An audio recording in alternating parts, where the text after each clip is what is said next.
અમદાવાદના જમાલપુર વિસ્તારમાંથી breaking news. Hit and રનની એક ચોંકાવનારી ઘટના કેમેરામાં કેદ થઈ છે.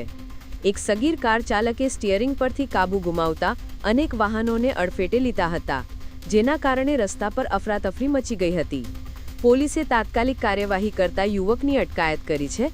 આ મામલે હવે વધુ તપાસ હાથ ધરવામાં આવી છે.